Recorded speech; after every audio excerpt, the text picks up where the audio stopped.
Muy buenas tardes, tengan todos ustedes. El día de hoy vamos a hablar de un tema muy interesante que es el cáncer de piel no melanoma, que es una patología bastante extensa, por lo cual en esta ocasión vamos a hablar de las generalidades. El TNM y el tratamiento se tocarán en futuras ocasiones. Dentro de los objetivos de la presente exposición se encuentra conocer las definiciones básicas y la clasificación, comprender en base a la epidemiología el impacto en la población en general, conocer las causas y síndromes frecuentemente asociados y finalmente, tras hacer un extenso análisis de todo esto, las medidas de prevención.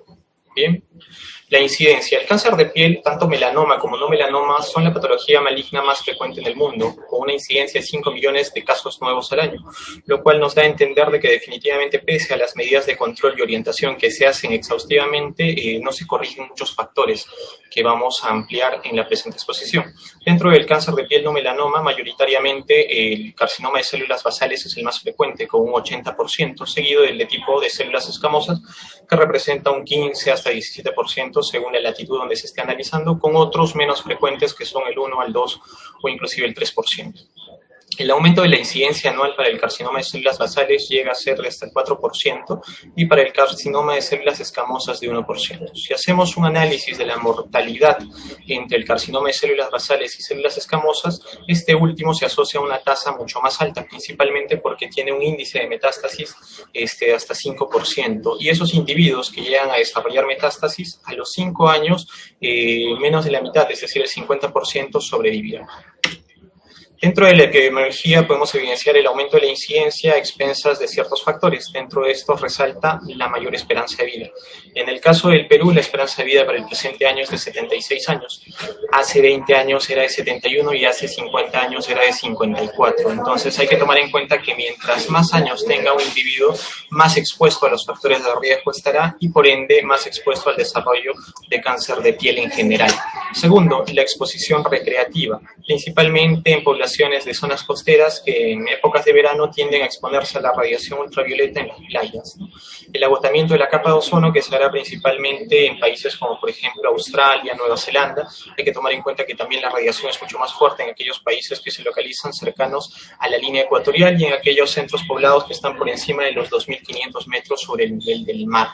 Se presenta principalmente en individuos de raza blanca. Aquí hablamos de los fenotipos de Fitzpatrick tipo 1, tipo 2, tipo 3, que son individuos de raza caucásica, ¿no? Ojos azules, piel blanca, cabellos rubios, que en lugar de broncearse, su piel tiende a quemarse y las quemaduras se asocian directamente con la génesis de carcinoma de células basales y escamosas, dependiendo del tiempo, la exposición y en qué momento de la vida se dio.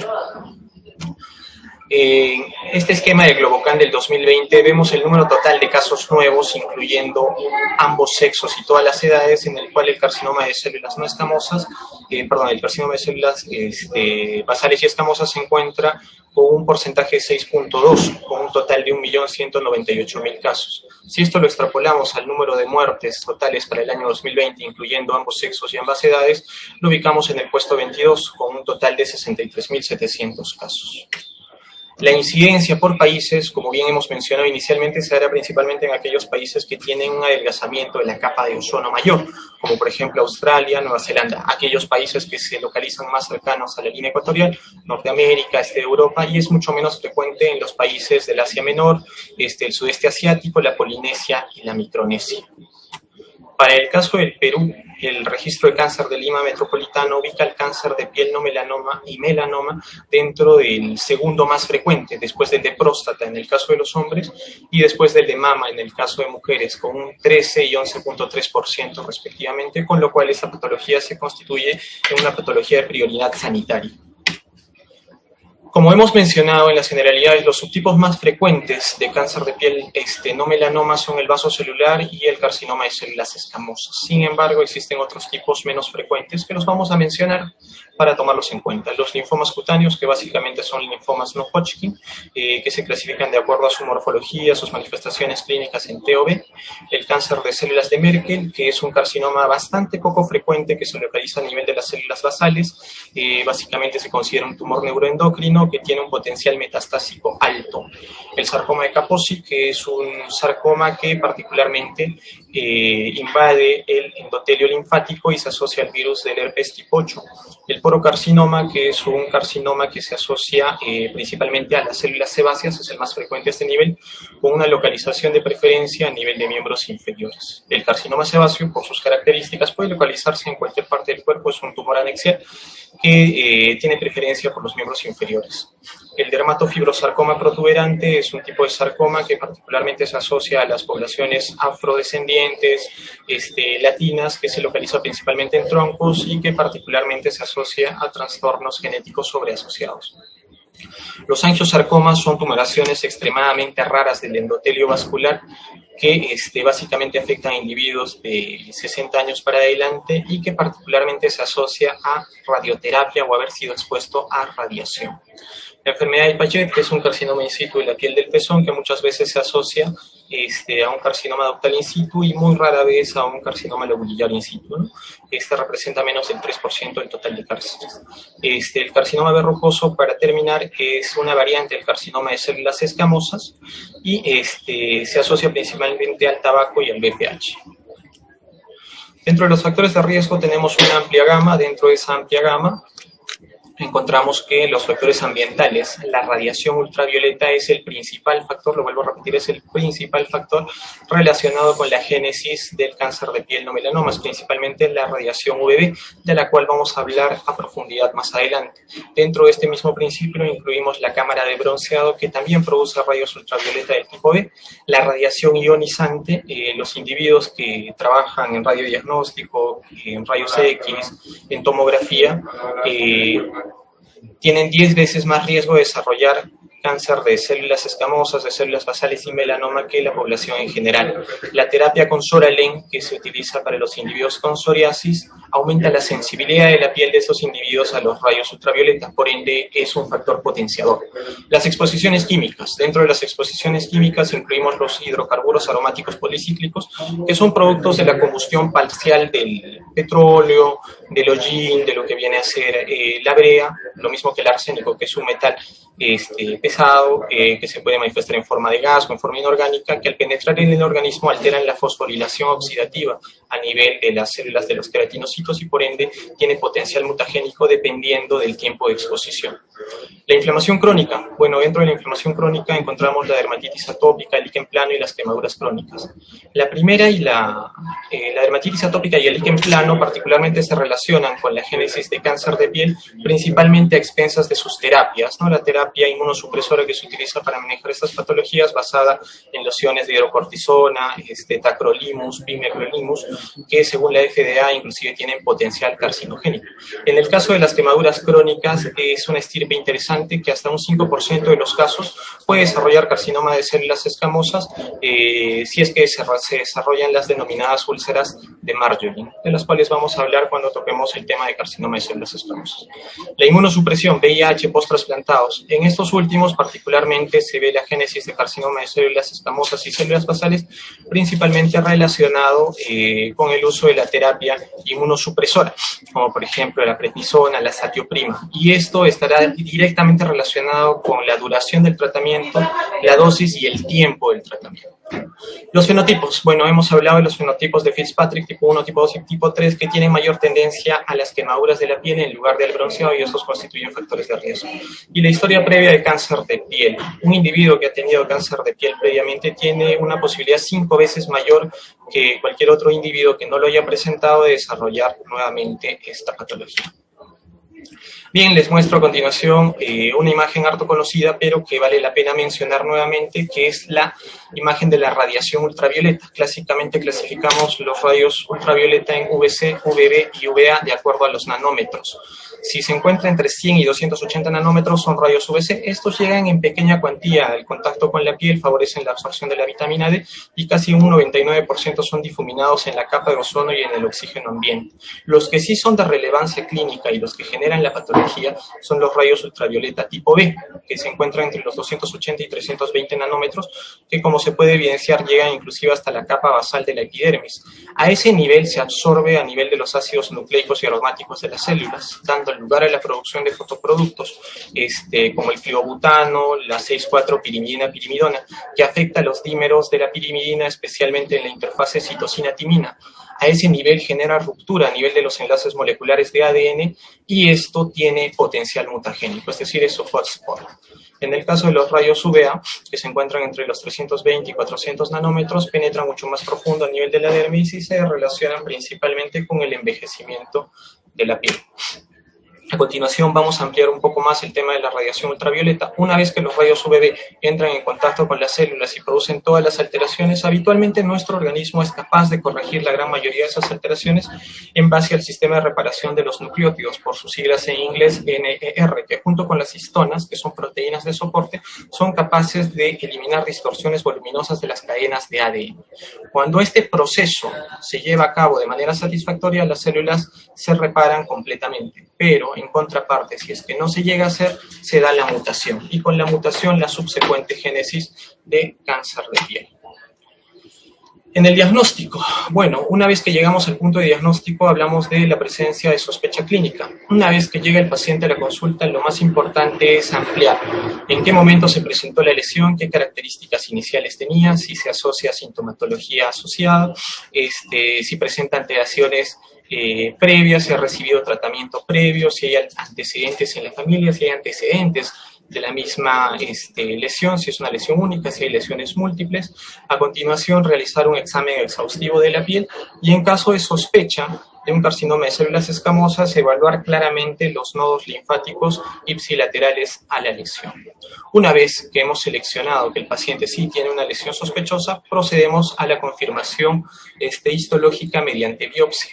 En la biopsia tenemos dos métodos, la biopsia incisional y la biopsia excisional. Para la biopsia incisional, básicamente nosotros realizamos, en el caso del cáncer de piel no melanoma, que no incluye cabeza y cuello, la biopsia punch. La biopsia punch se realiza mediante un punzón que tiene un calibre de 2 a 8 milímetros, que nos permite obtener una muestra de piel.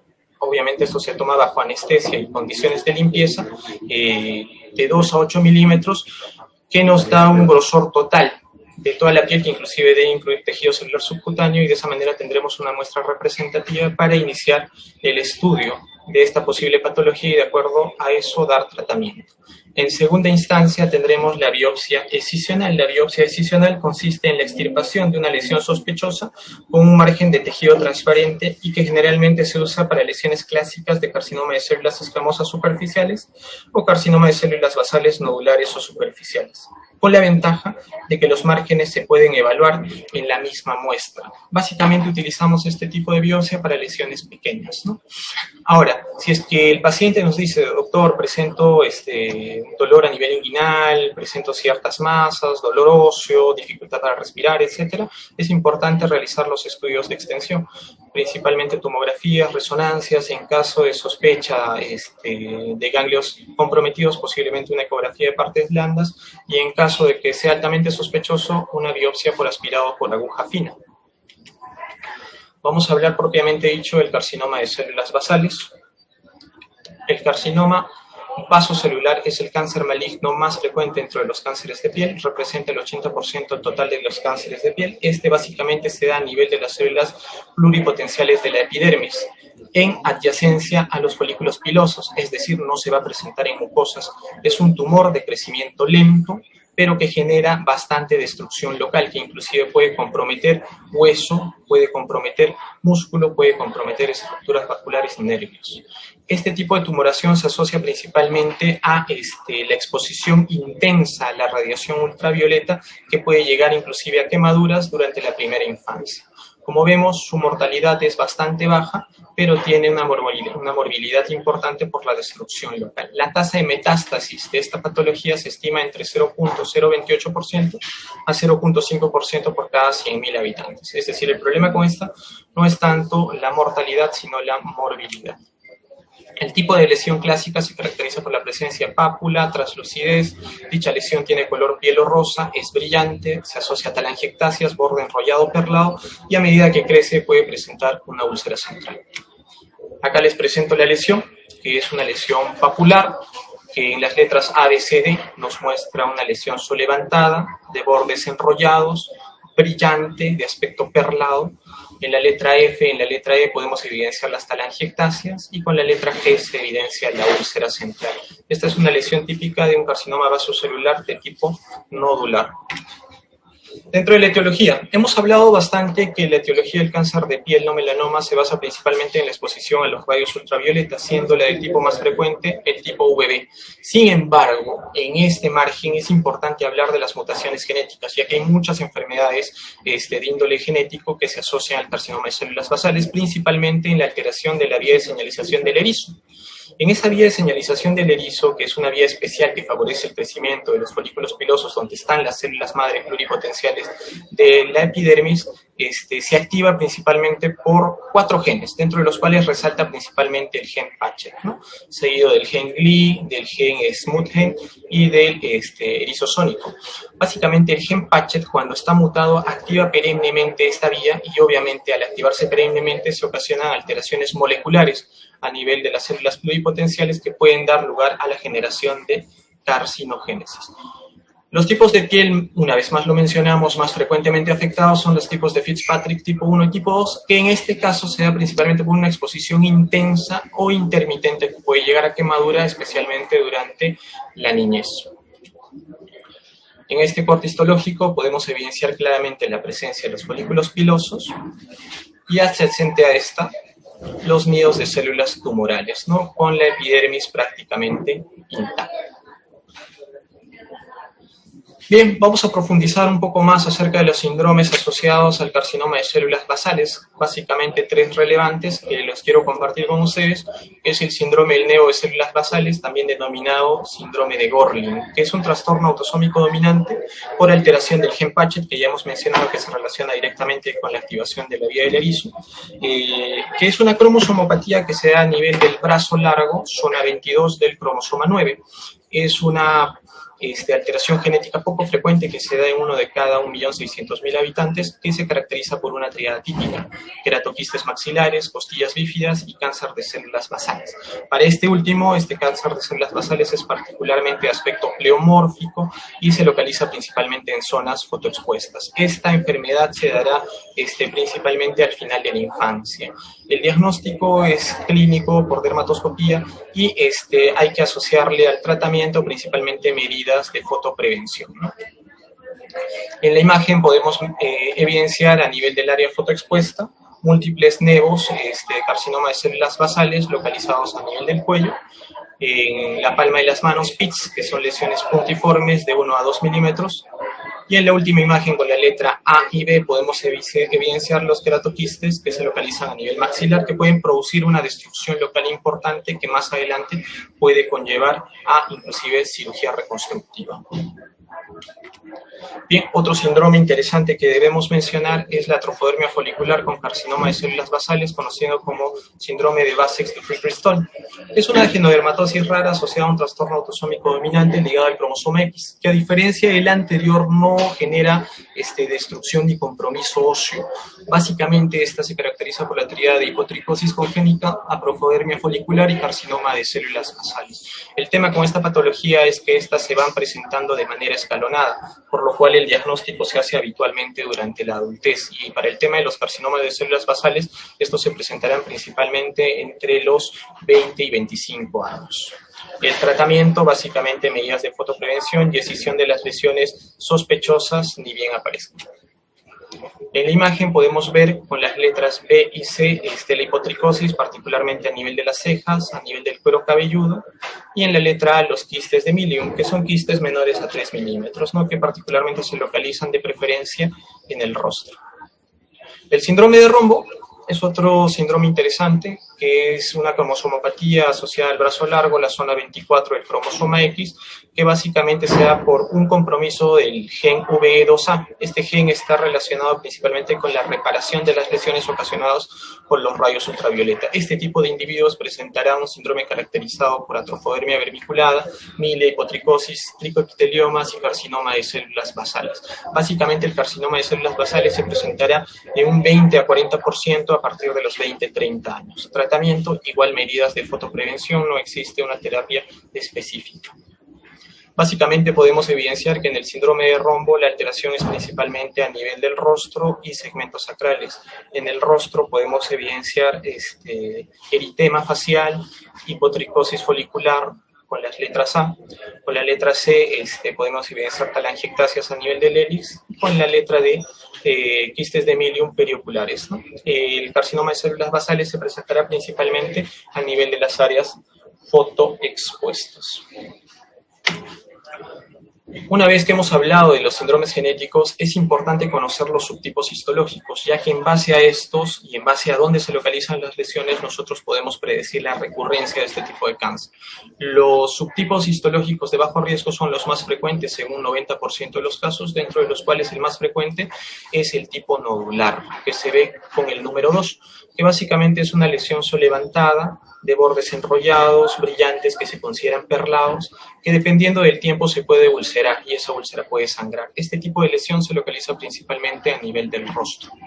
El siguiente subtipo histológico en secuencia es el superficial. Este subtipo se localiza principalmente en tronco y extremidades, que como podemos ver se trata de una lesión plana de bordes irregulares de superficie descamativa, que asemeja a una psoriasis.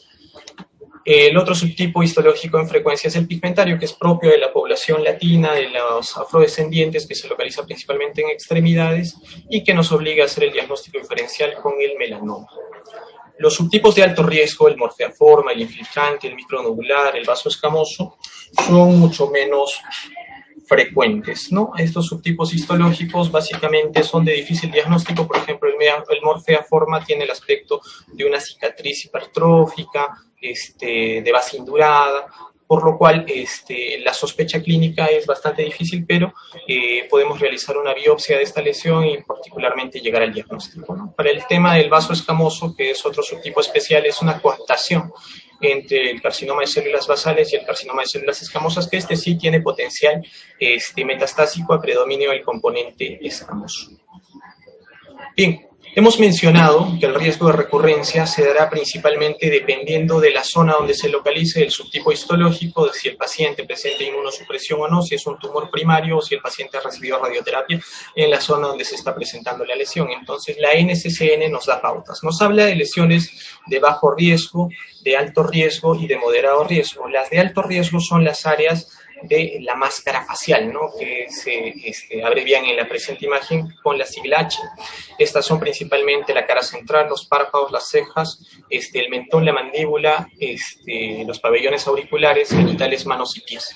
Las áreas de mediano riesgo vienen a ser las mejillas, la frente, el cuero cabelludo, el cuello y la pretibia.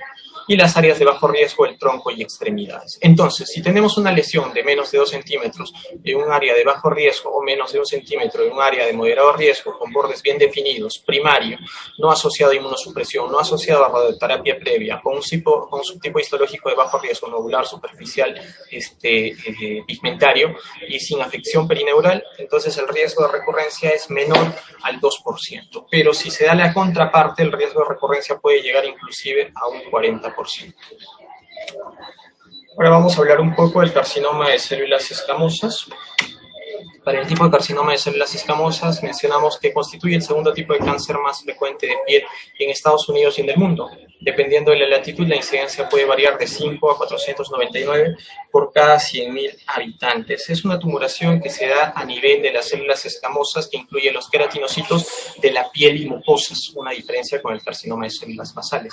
Básicamente, este es un tumor de manifestaciones diversas que se caracteriza principalmente por anaplasia, rápido crecimiento, destrucción tisular local y metástasis. Las metástasis pueden llegar hasta un 5% y afectan principalmente las cuencas linfáticas ipsilaterales de la lesión, de la región donde se localiza la lesión inicial.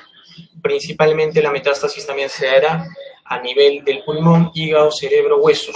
el individuo que presente metástasis al momento del diagnóstico tendrá una tasa de supervivencia de 5 años menor al 50%, ¿no? Las lesiones características de esta patología se caracteriza por una placa roja única con superficie escamosa y seca de crecimiento lento, habitualmente asociada a una úlcera central en áreas fotoexpuestas.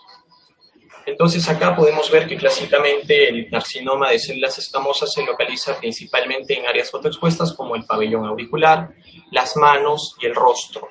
Es una lesión única que se ve con las letras A y B de color rojizo, de bordes irregulares, que habitualmente se asocia a una úlcera central dependiendo del tiempo con una base descamativa y que se presentará pues en áreas fotoexpuestas, ¿no?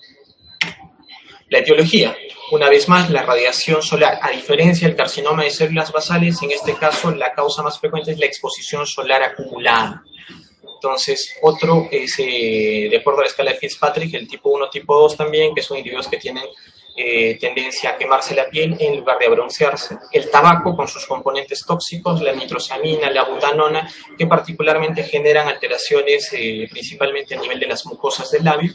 El virus del papiloma humano en sus subtipos 3 y 10, que particularmente puede generar carcinoma de células escamosas a nivel de los genitales, a nivel del ano, etc. En el caso del carcinoma de células escamosas existen lesiones precursoras que vale la pena mencionarlas que pueden degenerar hacia carcinoma de células escamosas, como por ejemplo la queratosis actínica, la enfermedad de Bowen y las úlceras de Marjorie. La queratosis actínica son proliferaciones intraepidérmicas anormales de queratinocitos atípicos que potencialmente pueden evolucionar a un carcinoma de células escamosas. Estas particularmente se presentan a nivel de áreas fotoexpuestas, principalmente en individuos mayores de 50 años, y que básicamente la degeneración hacia carcinoma de células escamosas dependerá del número de lesiones, ¿no? Si las lesiones son menos de 10, la probabilidad de que se genere un carcinoma de células escamosas es menos del 1%, pero si supera este número, la incidencia va aumentando, ¿no? Es decir, es directamente proporcional al número de lesiones presentes. En la presente imagen evidenciamos claramente que se trata de una lesión macular de bordes bien definidos, de superficie descamativa y que básicamente mide un promedio de 2 a 2.5 centímetros en áreas fotoexpuestas, ¿no? El diagnóstico se establece principalmente por clínica y dermatoscopía. El tratamiento tiene una amplia escala. Dentro de las lesiones precursoras también mencionamos la enfermedad de Bowen. La enfermedad de Bowen es una expresión clínica del carcinoma in situ de células escamosas de la piel. Se asocia al virus del herpes 16. Son neoformaciones planas con relieve anfractuoso afectando piel y mucosas. Principalmente pueden ser únicas o múltiples, siendo preferentes estas últimas, que se localizan principalmente en áreas fotoexpuestas en individuos de más de 60 años. Del total de estas lesiones, el 3% progresará a carcinoma de células escamosas. El tratamiento de las mismas puede ir desde la cirugía hasta el tratamiento tópico, inclusive en algunos casos la observación continua. Clásicamente vemos que se trata de una placa de bordes bien definidos, de coloración marrón rojiza, de superficie descamativa, que asemeja una psoriasis, ¿no? El diagnóstico en este caso se establece por biopsia. Las úlceras de Marjolin. Las úlceras de Marjolin son neoplasias malignas cutáneas que surgen sobre el contexto de una piel previamente lesionada, particularmente áreas quemadas, ¿no? Principalmente si estas se presentan a nivel de miembros inferiores y si el individuo es un afrodescendiente. Estas lesiones pueden tener un curso agudo, que es lo menos frecuente cuando la neoplasia se presenta antes de los primeros 12 meses, o un curso crónico, que es lo más frecuente, en la cual se presentará como una lesión en inicio mayor a 1 centímetro que no tiende a ser curada tras 6 meses de terapia tópica adecuada. Entonces, básicamente, las condiciones para sospechar de una úlcera de Marjolin son la presencia de una cicatriz de quemadura, principalmente en miembros inferiores y en afrodescendientes, la presencia de un tumor dentro de los límites de la cicatriz, no antecedentes de tumor previo en la localización, lo cual nos obliga a realizar una biopsia, ¿no? Y en este caso preferiremos una biopsia con márgenes importantes de hasta 1 centímetro. Cuando obtenemos dicha biopsia podemos llegar inclusive a la tasa de curación, si es que esta se hace en forma temprana, de un 80%. Sin embargo, es una enfermedad multirecidivante. ¿Por qué? Porque principalmente se da en el contexto de una región con pobre irrigación, con pobre drenaje linfático y particularmente con la presencia de células de alto poder mitótico. Continuando con la exposición, vamos a hablar directamente de la radiación ultravioleta en relación a la génesis del cáncer. Es importante demostrar que la radiación ultravioleta es un factor directamente proporcional para la génesis tanto del cáncer de piel melanoma como no melanoma, y esto se demuestra mediante metaanálisis. En el presente metaanálisis del Cancer Epidemiology nos habla del bronceado en interiores y el cáncer de piel en Canadá. Un metaanálisis y estimación de la carga de trilumio. Tomamos principalmente el contexto del bronceado en interiores porque estos son capaces de producir radiación ultravioleta tipo B, la misma que se produce en los rayos solares y que genera mutagénesis a nivel celular en la piel. Entonces, el método, los casos de cáncer de piel atribuibles al uso de dispositivos de bronceado en interiores se estimaron utilizando la fórmula de Levin. Para el carcinoma de células basales y escamosas se obtuvieron datos del informe de estadística canadiense del cáncer hasta el 2015, que concluye que el uso de dispositivos de bronceado en interiores se asoció a un riesgo relativo de 1.39 para el carcinoma de células basales y 1.49 para el carcinoma de células escamosas. ¿Qué significa esto? Que el bronceado en interiores constituye una considerable causa de cáncer de piel en Canadá. ¿Eso lo podemos extrapolar a la radiación ultravioleta proveniente de los rayos solares? Claro que sí, es una causa y efecto. En este diagrama de bosque, básicamente todos los estudios analizados en el presente metaanálisis concluyen de que definitivamente la radiación ultravioleta proveniente de las camas de bronceado es un factor directamente proporcional para la génesis de carcinoma de piel, tanto melanoma como no melanoma, que puede llegar inclusive a un riesgo relativo de un 5.25. Otro estudio interesante nos habla, ¿es la irradiación solar ultravioleta ocupacional un factor de riesgo para el desarrollo de carcinoma de células basales en los trabajadores?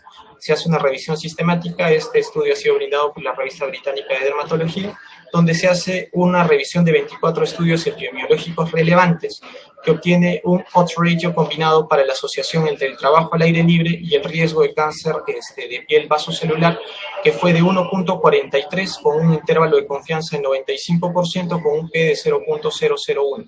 Es decir, se mostró una asociación significativa, fuerte, en relación a la exposición a los rayos ultravioleta y el riesgo de carcinoma de células basales.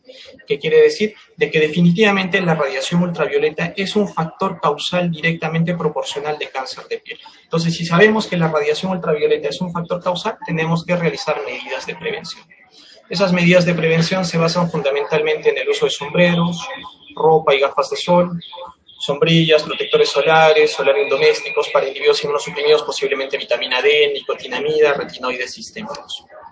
Para terminar, por favor, quisiera hablarles un poco de la casuística en el INEM del 2009 al 2018 de todos los cánceres de piel no melanoma que no incluyen cabeza y cuello que han sido intervenidos en nuestra institución.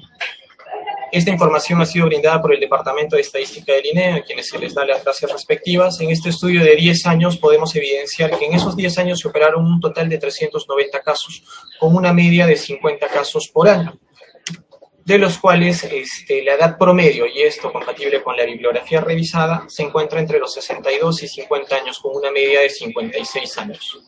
La ubicación más frecuente, esto también en concordancia con lo que hemos expuesto, se da principalmente a nivel del miembro superior, incluido el hombro, miembro inferior, incluida la cadera, y menos frecuente en el tronco, ¿no? Un dato interesante a tomar en cuenta es que el carcinoma de células escamosas, con más de 200 casos operados, ha sido el más frecuentemente operado. Esto en concordancia con lo que se presentó, mencionando de que este es un carcinoma de rápido crecimiento, bastante agresivo y que tiende a generar destrucción local y metástasis. El segundo más frecuente operado fue el dermatofibrosarcoma, que mencionamos que es un sarcoma poco frecuente, sí, que se localiza principalmente a nivel del tronco, especialmente en individuos afrodescendientes con alteraciones genéticas. Y 2 casos de linfomas cutáneos que vale la pena mencionarlos. Bien, dentro de las conclusiones, y ya para terminar agradeciendo a su gentil audiencia, hablamos de que las conductas deben estar encaminadas principalmente a la prevención. Creo que ese es el fin fundamental de cualquier institución. Deben plantearse mecanismos de protección claros con respecto a las personas que laboran en ambientes fotoexpuestos, y la consulta clínica precoz ante cualquier lesión sospechosa es fundamental. Muchas gracias. Bien, doctor. Doctor, en verdad lo felicito porque ha hecho una revisión bien extensa, ha hecho una revisión bien completa, pero tengo que decir que lo que más me ha gustado es que al final presente números de la institución. Me imagino que el tiempo debe haber sido muy corto porque presentar tantos tipos histológicos de manera grupal, creo que no nos da una idea clara de lo que realmente está pasando. Cierto. Entonces, de repente, usted puede verse comprometido ahora para revisar toda esa data que nos ha presentado. Yo estoy seguro que, por ejemplo, melanoma está más en miembro inferior que en miembro superior en nuestra institución, pero no lo sé. Podríamos discutirlo. Por ejemplo, la mayoría de cánceres epidémicos, no sé si la mayoría, tampoco puedo saberlo porque no hemos hecho un trabajo, no lo he visto yo. Ahora último, en relación a carcinoma epidermoide y quemaduras, ¿no? Y tampoco los vasos celulares. Probablemente los vasos celulares que nosotros tengamos son los menos y la mayoría están localizados en el área de cabeza y cuello. Entonces, creo que es una información importante porque nosotros en nuestro país tenemos una heterogeneidad racial muy importante, muy grande. Generalmente somos de raza oscura y no sé que hay sitios donde la gente va a broncearse usando estas lámparas bronceadoras, pero no es algo común el uso en nuestro país, el uso de estas lámparas, sobre todo con el sol que tenemos. Entonces, son datos que tenemos que recoger y de repente separarlos si queremos buscar el verdadero valor de los números que tenemos en la institución, ¿no? Porque si entran así como grupo, es bien difícil poder reconocer qué cosa es qué.